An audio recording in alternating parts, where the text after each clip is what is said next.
Hello students, आज हम पढ़ेंगे क्लास 10 का चैप्टर 2 पॉलिनॉमियल्स। पॉलिनॉमियल्स किसे कहेंगे आप? तो इसके लिए आपको 3 पॉइंट जानना बहुत ज़रूरी है। पॉलिनॉमियल्स वो होते हैं जिसमें पावर जो होती है वो पॉजिटिव प्लस वी लिखा हुआ है, यहाँ पे पॉजिटिव इंटीजर होती है, यहाँ पर आपको लिखा हुआ है, और उसमें फिक्स टर्म होते हैं और उसका जो कोएफिशिएंट है वो रियल नंबर होना चाहिए। पॉलिनॉमियल के लिए 3 शर्तें होना बहुत ज़रूरी है, उसी को पॉलिनॉमियल कहेंगे, जिसमें पावर जो होगी वो पॉजिटिव होनी चाहिए और उसमें फिक्स टर्म होने चाहिए, और third one is coefficient of the variable is a real number, जो उसका कोएफिशिएंट हो वो रियल नंबर होना चाहिए। अब हम कुछ एग्जांपल यहाँ पर लिखे हुए हैं। यहाँ पर आप देख रहे हैं ये भी एक पॉलिनॉमियल है या नहीं, ये आपने बताना है। यहाँ पर आप लोग देख लीजिए, यहाँ पर इसकी पावर नेगेटिव है। आपको पता ही होगा पॉलिनॉमियल वो होते हैं जिसकी पावर पॉजिटिव होती है, जिसमें पावर पॉजिटिव होती है, उसमें फिक्स टर्म होते हैं और उसका कोएफिशिएंट रियल नंबर होता है। तो यहाँ पे इसकी पावर नेगेटिव हो गई, इसलिए पॉलिनॉमियल नहीं है। यहाँ पर आप लोग देखिए, यहाँ पे पावर तो पॉजिटिव है, फिक्स टर्म यहाँ पर 3 टर्म है, फिक्स है कि 3 ही टर्म है, और यहाँ पे जो कोएफिशिएंट है रियल नंबर है। इसका आगे कुछ नहीं तो 1 होगा, इसका आगे 2 है, इसका आगे 1 है, रियल नंबर है, इसलिए आपका पॉलिनॉमियल कहलाएगा। Third one is 4x² - 5। यहाँ पर आप देख लीजिए पावर तो पॉजिटिव है, ये इसको सेटिस्फाइड करती है। फिक्स टर्म यहाँ पर सिर्फ 2 ही टर्म है, डॉट डॉट डॉट नहीं दिए हुए हैं, इसका मतलब यहाँ पर सिर्फ 2 ही टर्म है जो कि फिक्स हैं, और इसका जो कोएफिशिएंट है वो रियल नंबर है, ये रियल नंबर ही है, इसलिए भी क्या है, पॉलिनॉमियल है।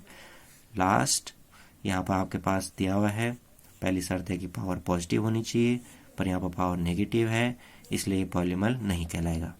तीनों चीज़ें होनी चाहिए, उसी को आप पॉलिनॉमियल कहेंगे। ठीक है, ये आप लोग समझ गए होंगे।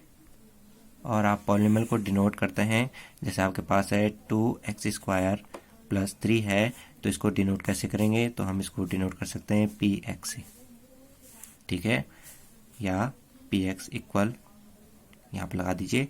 और जैसे सपोज आपके पास है 9y² + 3y + 2, तो इसको हम डिनोट कर सकते हैं py। यहाँ पर आप p की जगह पर कुछ भी लिख सकते हैं, क्योंकि यहाँ पे y वेरिएबल है, इसलिए यहाँ पर y लेना है। यहाँ पर x के वेरिएबल था, तो यहाँ पर आपने x लेना है। देख लीजिए, जो पॉलिनॉमियल है वो 3 प्रकार के होते हैं, monomial, binomial, trinomial. Monomial means होता है सिर्फ एक ही टर्म, इसमें सिर्फ एक ही टर्म है, इसलिए मोनोमियल कहलाता है। बाइनोमियल मीन्स 2 टर्म, एक टर्म ये, एक टर्म ये, 2 टर्म है, इसलिए बाइनोमियल है। ट्राइनोमियल मीन्स 3 टर्म वाला, 1 2 3 टर्म है, इसलिए ट्राइनोमियल कहलाता है। बात आती है कि हम पॉलिनॉमियल को कैसे लिखें, तो स्टैंडर्ड फॉर्म है, स्टैंडर्ड फॉर्म में कैसे लिखें पॉलिनॉमियल को? तो पॉलिनॉमियल को पावर के अकॉर्डिंग लिखते हैं, यानी कि मैक्सिमम पावर पहले, उसके बाद थोड़ा छोटी पावर, उसके बाद और छोटी पावर, इसकी पावर 1 है, ऐसे में। या आप डिक्रीजिंग ऑर्डर में भी लिख सकते हैं, या आपने डिक्रीजिंग ऑर्डर में लिखा है, यानी कि पहले पावर बड़ी, उसका छोटी और छोटी, इस अकॉर्डिंग इसको दूसरे तरीके से लिखा सकते हैं, यानी कि इंक्रीजिंग ऑर्डर में पहले इसकी पावर कुछ, यहाँ पर कोई वेरिएबल नहीं था, फिर वेरिएबल आया 1 पावर वाली, फिर वेरिएबल आया 2 पावर वाली, फिर वेरिएबल आया 3 पावर वाली। तो ये स्टैंडर्ड फॉर्म है। पॉलिनॉमियल को 2 प्रकार से लिखे जा सकते हैं, या तो डिक्रीजिंग ऑर्डर में या तो इंक्रीजिंग ऑर्डर में। बात आती है polynomial of degree 1, degree 2, degree 3। अगर पॉलिनॉमियल की जो डिग्री है 1 है, अगर आपका जो पॉलिनॉमियल है उसमें सिर्फ डिग्री 1 है तो लीनियर पॉलिनॉमियल कहलाता है। अगर मैक्सिमम डिग्री 2 है तो क्वाड्रिक पॉलिनॉमियल कहलाता है। अगर मैक्सिमम डिग्री 3 है तो क्यूबिक पॉलिनॉमियल कहलाता है। देखिए यहाँ पे एग्जांपल, लीनियर पॉलिनॉमियल मतलब होता है उसकी डिग्री 1। सपोज मैं लिख रहा हूँ 2x + 3, तो आपने देखना है कि वेरिएबल की पावर क्या है, यहाँ पर कुछ नहीं तो 1 होगा, तो मैक्सिमम पावर क्या हुई 1, इसलिए लीनियर है। यहाँ पर आपका मैं सेकंड एग्जांपल दे देता हूँ, 3x² + 4x + 1 अगर मैं लिख देता हूँ, तो यहाँ पर आप इस पॉलिनॉमियल में देखेंगे कि मैक्सिमम पावर 2 है, इसकी 1 होगी, वेरिएबल की 1 होगी, इसकी 2 है, तो मैक्सिमम 2 है, इसलिए क्वाड्रिक पॉलिनॉमियल कहलाता है। क्यूबिक पॉलिनॉमियल का मतलब है मैक्सिमम पावर उसकी 3 हो। जैसे मैं लिख रहा हूँ 4x³ + 2√3x प्लस रूट 5। तो आप लोग देख रहे होंगे कि x की पावर यहाँ 1 है, यहाँ 3 है, तो ये क्यूबिक पॉलीमर कहलाता है क्योंकि इसकी मैक्सिमम पावर जो है वो 3 है। अब आप लोग समझ गए होंगे कि पॉलीमर ऑफ डिग्री 1 वाला लीनियर पॉलीमर कहलाता है क्योंकि इसमें डिग्री सिर्फ 1 थी मैक्सिमम डिग्री। ये क्वाड्रिक पॉलीमर कहलाता है जिसमें डिग्री 2 होती है मैक्सिमम, इसकी पावर मैक्सिमम 2 थी इसलिए ये क्वाड्रिक पॉलीमर है। क्यूबिक पॉलीमर का मतलब होता है मैक्सिमम पावर जो है वो 3 हो, तो इसमें 3 है। नेक्स्ट है आपके पास zeros of a polymer. Zeros of a polymer किसे कहेंगे? सपोज आपके पास एक पॉलीमर है, मैं आप लिख देता हूँ x की पावर 2 माइनस 1 और इसको मैं डिनोट कर रहा हूँ px से। अभी मैंने आपको बताया है कि पॉलीमर को आपको px, rx, zx कैसे करके भी दिखा सकते हैं, पर जो वेरिएबल यहाँ है वो आपने ब्रैकेट के अंदर रखना है। तो यहाँ पर सपोज है, तो जीरोस किसे कहेंगे? जीरोस उसे कहेंगे जो इस पॉलीनॉमियल को जीरो कर दे। सपोज मैं x की जगह पे 1 रख रहा हूँ, x की जगह पे मैंने 1 रखा, तो आप लोग देखेंगे कि यहाँ पर x की जगह पे 1 रखा, 1 का स्क्वायर क्या होगा, और -1 यहाँ पर है, x की जगह पे 1 रखा, उस पर स्क्वायर था इसलिए इस पर स्क्वायर, माइनस का माइनस, 1 का 1, यहाँ पे इसको जब सॉल्व किया तो 1 स्क्वायर का 1 होता है, -1 वैसे रहेगा, पीछे का 0। तो इसका मतलब जो ये 1 है ये इसका 0 है, ये इसका जीरोस कहलाता है। पॉलीमर का ये जीरोस कहलाता है क्योंकि ये पॉलीनॉमियल को जीरो कर देता है। पॉलीनॉमियल की वैल्यू को जीरो कर दे उसी को उसका जीरोस कहते हैं, यानी कि x बराबर 1 रखने पे ये पॉलीमर को जीरो कर देता है। और यहाँ पे ये बता देना चाहता हूँ मैं आपको, जितनी पावर होगी उतने ही उसके जीरोस हो सकते हैं। यानी इसकी पावर 2 है तो इसके 2 ऐसी वैल्यूज हो सकती हैं कि जो इसको वैल्यू को जीरो कर दे, जो पॉलीमर को जीरो कर दे। सपोज यहाँ पर अगर x³ प्लस 2x प्लस 1 इस टाइप का कुछ भी रहता है तो इसकी पावर मैक्सिमम पावर 3 थी, इसलिए इसके 3 ऐसे नंबर्स हो सकते हैं जो इस पूरे को जीरो कर दे। ये आप समझ गए होंगे। जीरोस किस पे डिपेंड करेगा? पावर पे। अगर पावर 3 है तो मैक्सिमम इसके 3 जीरोस हो सकते हैं, यानी कि 3 ऐसे नंबर हो सकते हैं जो x की जगह पे पुट करने पे पूरे पॉलीमर को जीरो कर दे। नेक्स्ट है आपका relationship between zeros and coefficient. Zeros और कोएफिशिएंट के बीच में क्या संबंध है? तो सबसे पहले मैंने लीनियर पॉलीमर के बारे में बताता हूँ। लीनियर पॉलीमर को आप इस टाइप से लिख सकते हैं जिसकी पावर 1 हो, यहाँ पर वेरिएबल की पावर 1 है तो ये लीनियर पॉलीमर है। तो जीरोस आप समझ गए होंगे, जो इसको जीरो कर दे। और कोएफिशिएंट हो गया आपका, ये कोएफिशिएंट कहलाता है, ए बी आपके कोएफिशिएंट कहलाते हैं। इनके बीच जीरोस और कोएफिशिएंट के बीच क्या संबंध है? तो उसका फॉर्मूला होता है अल्फा इक्वल टू -b/a। ये अल्फा जो होता है वो जीरोस होता है। जीरोस को हम अल्फा, बीटा और गामा से डिनोट करते हैं। आप समझ गए होंगे, जो जीरोस होते हैं उनको हम अल्फा, बीटा या गामा से डिनोट करते हैं। और कोएफिशिएंट आपके ये कहलाते हैं ए बी, अगर थर्ड टर्म होगा तो सी कहलाएगा, फोर्थ टर्म होगा तो डी कहलाएगा। तो आप समझ गए होंगे, ये आपका जीरोस है और ये आपका कोएफिशिएंट है, इनके बीच ये संबंध होता है। ये इसका फॉर्मूला है लीनियर पॉलीमर के लिए। अब बात आती है क्वाड्रिक पॉलीमर की। क्वाड्रिक पॉलीमर का मतलब है मैक्सिमम पावर 2 होनी चाहिए, तो इस पॉलीमर में मैक्सिमम पावर 2 है इसलिए क्वाड्रिक पॉलीमर कहलाता है। मैं इसको ZX से डिनोट कर रहा हूँ। और यहाँ पर देखिए कि जीरोस और कोएफिशिएंट में क्या फ़र्क है। ये आपको कोएफिशिएंट है ABC और जीरोस आपके कहलाते हैं कि जो इसको क्या कर दे, पूरे पॉलीमर को जीरो कर दे। तो मैक्सिमम पावर 2 है तो इसके 2 जीरोस हो सकते हैं जो इस पूरे पॉलीमर को क्या कर दे, जीरो कर दे।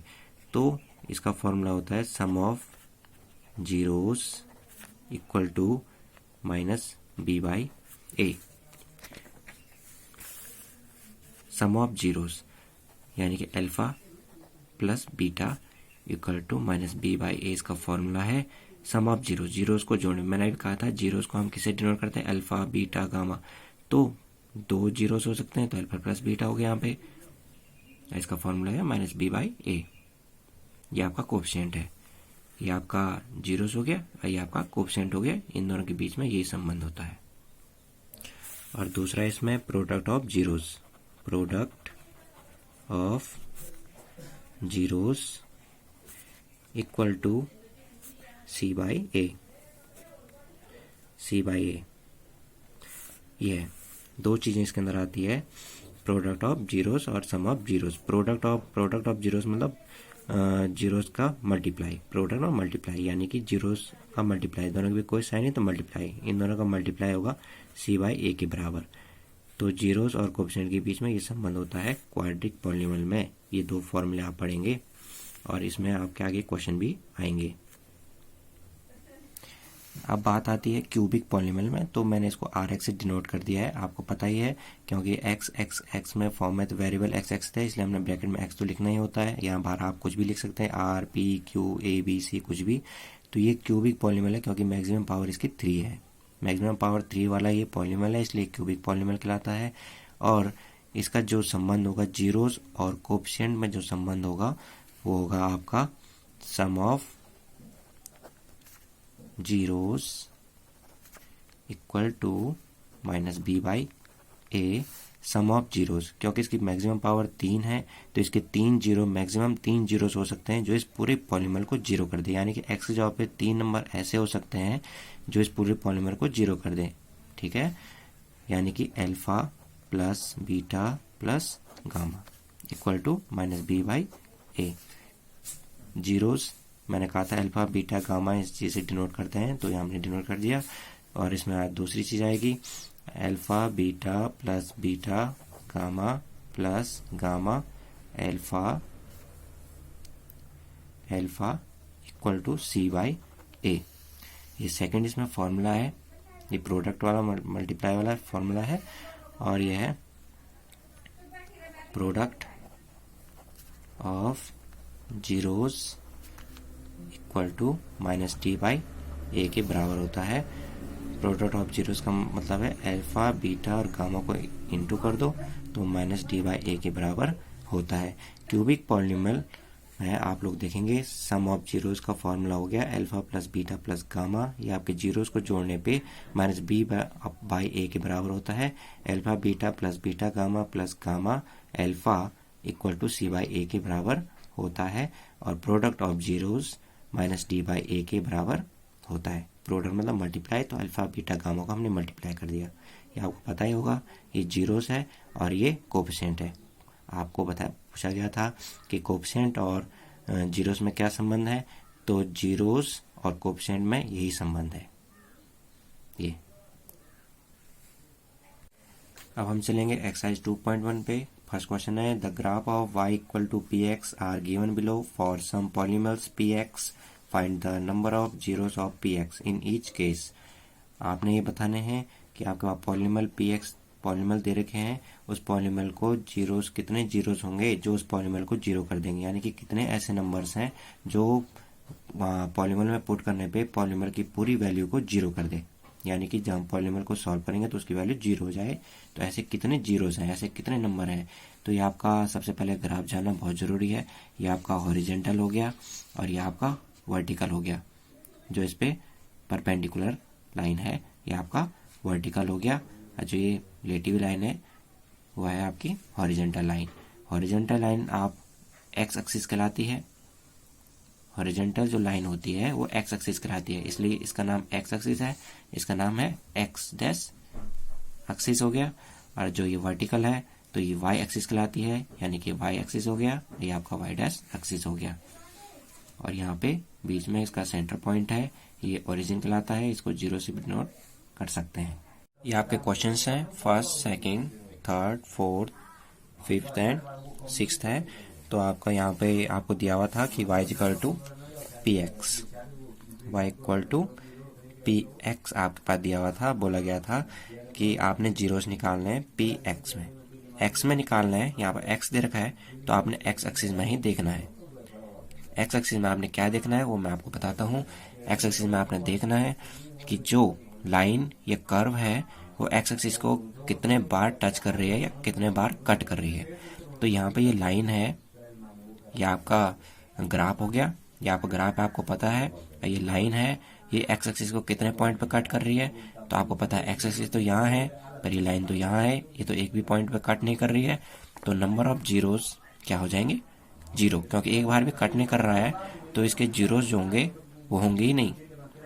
तो हम लिखेंगे द लाइन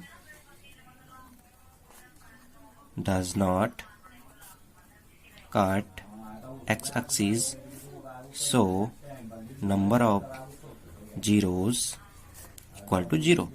क्योंकि एक्स एक्सिस को इस लाइन ने काटा ही नहीं, इसलिए इसके जो जीरोस होंगे वो 0 होंगे। अब आपका सेकंड क्वेश्चन है, आप ये समझ ही गए होंगे, मैं फिर एक बार बता देता हूँ आपको। y equal to p x का मतलब है आपने एक्स एक्सिस में देखना है कि लाइन एक्स एक्सिस को कितने बार टच कर रही है, कट कर रही है, उतने ही उसके जीरोस होंगे। तो ये लाइन थी, इसने एक्स एक्सिस को टच ही नहीं किया, तो इसके जो जीरोस होंगे वो होंगे ही नहीं, इसलिए हमने 0 कह दिया। सेकंड क्वेश्चन है, यहाँ पर आप देख लीजिए, ये आपका पास एक कर्व है, ये एक्स एक्सिस को कितने बार कट कर रही है, तो एक्स एक्सिस को सिर्फ यहीं पे तो कट कर रही है, इस पॉइंट पे। यहां लिखेंगे हम the curve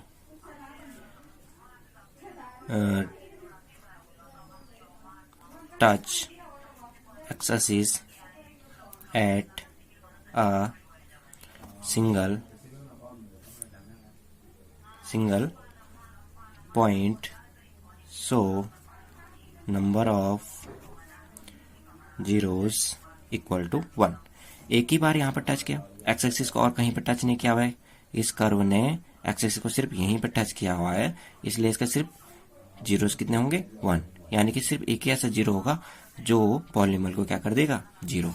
now your third question is this, यहाँ पर आपने देखा एक कर्व है, ये एक्स एक्सिस को कितने बार टच कर रहा है, एक्सिस को यहाँ पर भी टच कर रहा है, यहाँ पे भी टच कर रहा है, और यहाँ पर भी एक्स एक्सिस को क्या कर रहा है टच। तो 3 इसके जीरोस हो सकते हैं, क्योंकि 3 बार टच कर रहा है एक्स एक्सिस को, इसलिए इसके 3 जीरोस हैं। यहाँ पर हम लिखेंगे the curve cut x axis at 3 points, so number of zeros equal to 3। इसने एक्स एक्सिस को, इस कर्व ने एक्स एक्सिस को 3 बार टच किया है, यानी कि 3 बार कट कहा भी जा सकता है। तो 3 बार यहाँ पर टच किया, 1 2 3 एक्स एक्सिस को, इसलिए इसके 3 जीरोस, यानी कि 3 नंबर ऐसे हो सकते हैं जो एक्स पॉलीमर को क्या कर दे 0। ऐसे आपने 4th और 5th और 6th क्वेश्चन खुद करके देखने हैं। Thank you for watching. यहीं पर आपकी 2.1 कंप्लीट होती है। अगर आपको अच्छी लगी होगी video, please like and subscribe. Thank you.